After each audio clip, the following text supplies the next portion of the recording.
Hello everyone, my name is Suhail Ahtesham. I am Assistant Professor in Management Studies. Welcome to my 27th lecture on the subject Management Process and Organizational Behavior. In today's lecture, we will be discussing on the topic Herzberg Motivation and Hygiene Model under Motivational Theories. In this, we will be discussing meaning and introduction, categorization, and a diagram. Let's start with the topic Friedrich Herzberg Motivation Theory. Coming towards the meaning and introduction, Herzberg motivational theory model goes to a number of different names. It means motivational theory by Herzberg is also known as two-factor theory, Herzberg motivation and hygiene theory, and dual structure theory. So these are the three more names which are given to motivational theory, which is introduced by Friedrich Herzberg.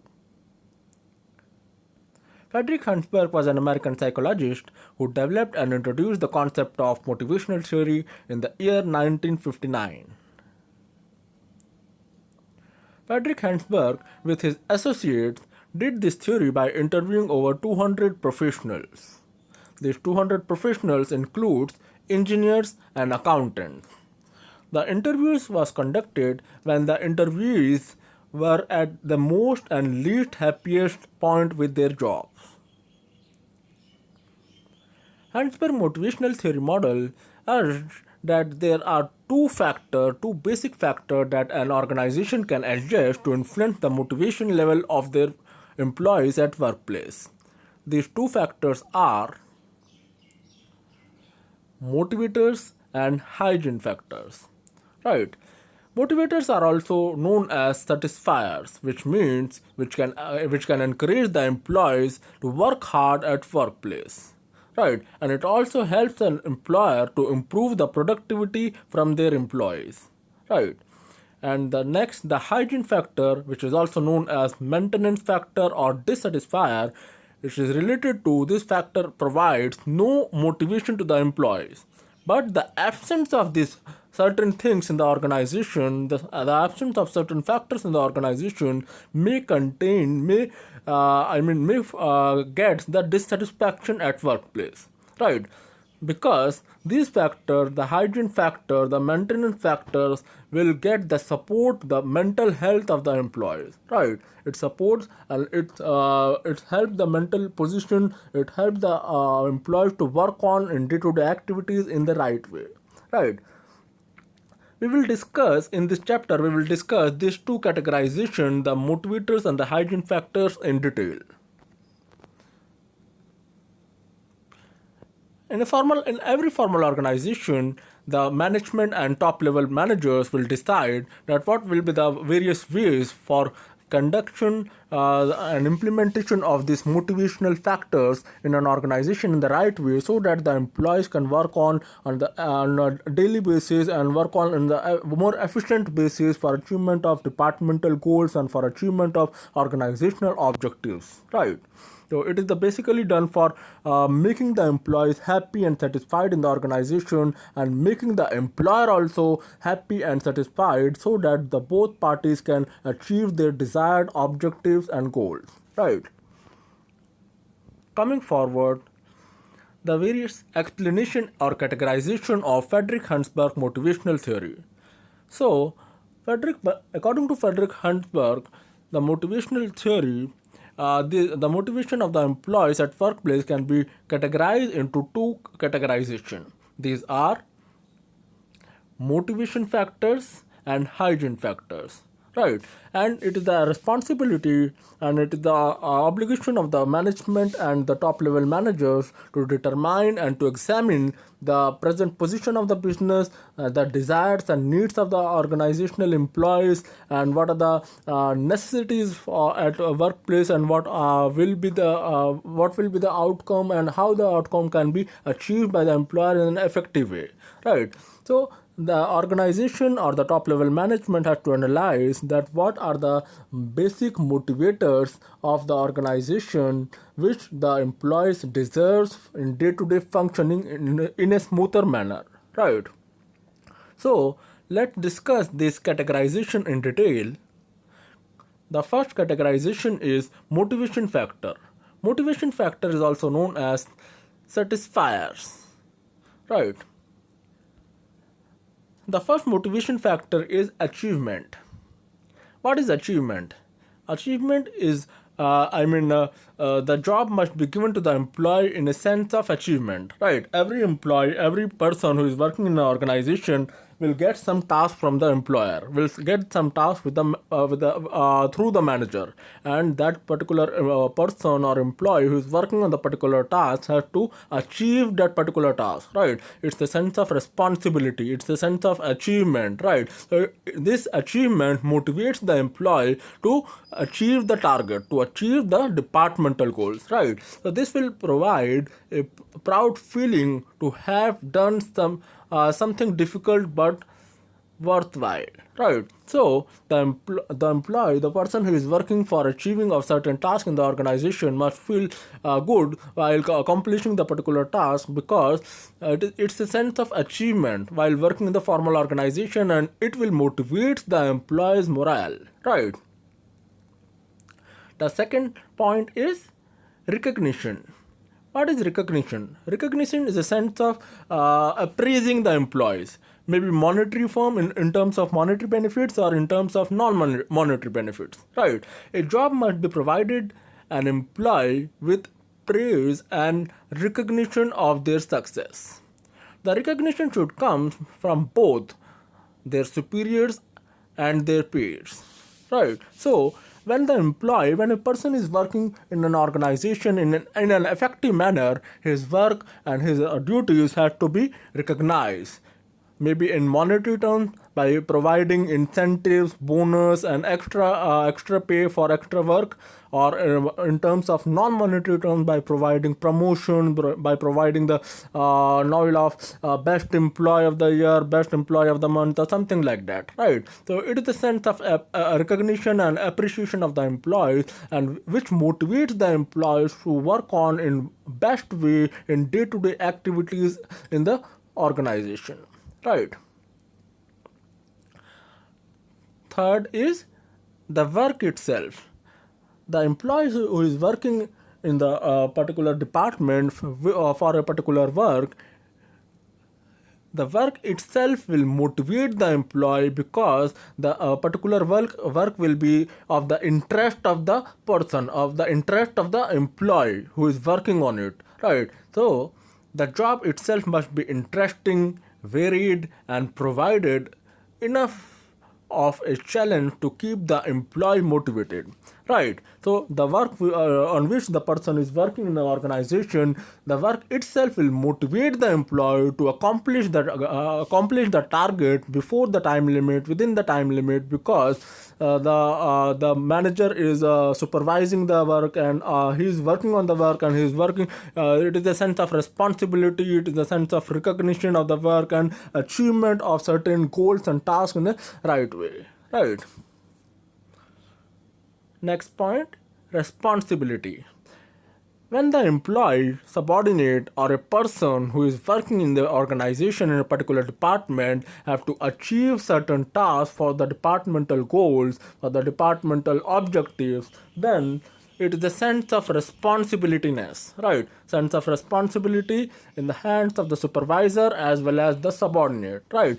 So here the employee should own their work. It means the employee should think of that the particular work of the organization for which he is working in the organization is the work of his own, is the task of his own, and he has to accomplish that particular task within the time limits, right? So they should be hold themselves responsibly for this completion of the and not feel as tough as they are being micromanaged, right? So basically here responsiveness is the ability of the individual to feel the particular task by its own, and have to work on for accomplishment of that particular task before the time limit and in an accurate manner, right?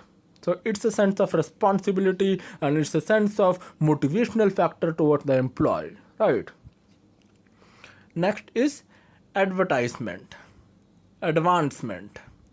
Advancement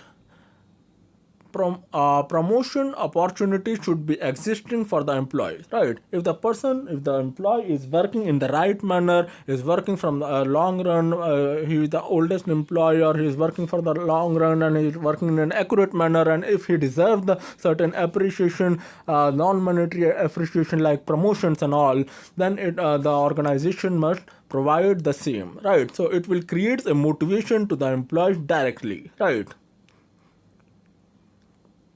Next, growth of the employees. The job should give employees the opportunity to learn new skills, right? So there must be some innovative ideas, there must be some brainstorming, and the employees involvement in making decisions in day-to-day work, right? That should be there in the formal organization by the proper coordination and proper communication between the supervisor and the subordinate, right? So there must be growth in the individual growth of the employee, and there must be growth of the organization as a whole, right? So this can be happen either on the job or through more formal training, right? So the growth of the organization and the growth of the individual can be happen if there will be proper supervision of the superior to the subordinate, or if there will be proper timely and formal training provided by the supervisor to the subordinates, right? So it will be individual growth and the growth of the organization as well, right? So these all are the various factors, various subdivisions of the motivation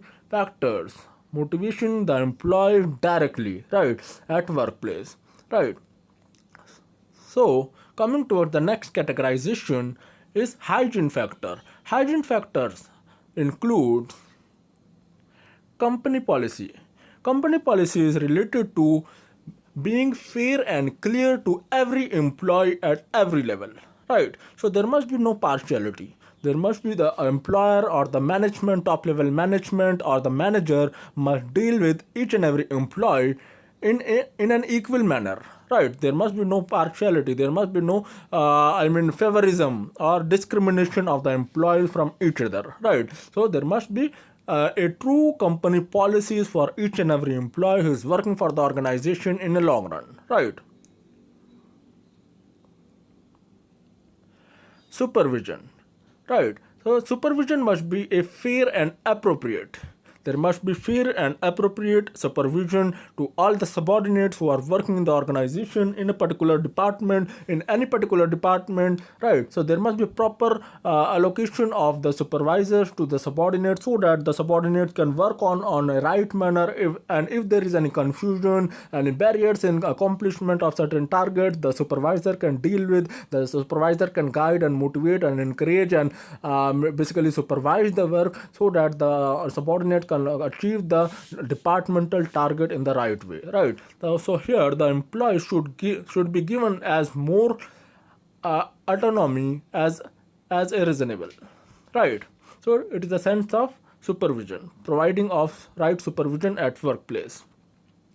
The third, relationships. There should be no tolerance for bullying or clanging. A health, amiable, and appropriate relationship should be exist between the peer, subordinate, and supervisor. Right. So there must be sound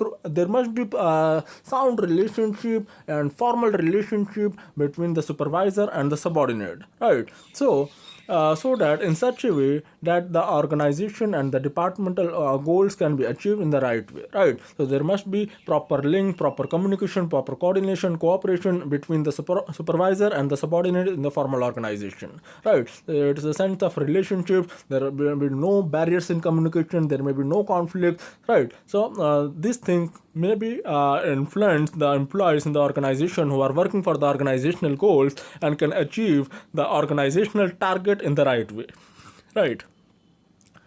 Next point, work condition, right? A working condition in the formal organization, right? So here every employee who is working for the organization in a particular department needs certain assets need certain things to work on in day-to-day activities, right? These things can be anything. These things can be the natural environment, the created environment, the availability of the various assets like availability of proper lighting, availability of fans, air condition, water for drinking water, hygiene factor, sanitation, availability of anything, right? That includes the working condition, and that includes the employees that creates an employee to work on in an organization in smoothly manner, right? So next point, salary. The pay structure should be fair and reasonable. Every employee, every categorization of employee who is working for the organization must get the fair remuneration, right? As per the work he is performing for the organization, as per the competitors are paying to their employees as per their expectation of the employees and the willingness of the employer as well, right? So there must be some accurate and some reasonable types of pay in the organization, so that both the employer and employee can get satisfied with the pay and can work on for achievement of their targets and their organizational targets as well, right? So it should be a compensative and with other organization in the same industry, right? So there must be a comparison. There must be comparison by the management, top level management, that for a similar position, what pay our competitors are paying to their employees and what we are paying to the employees, and there must be proper management and proper balance of this salary, providing of salary to the employees in day-to-day activities, right?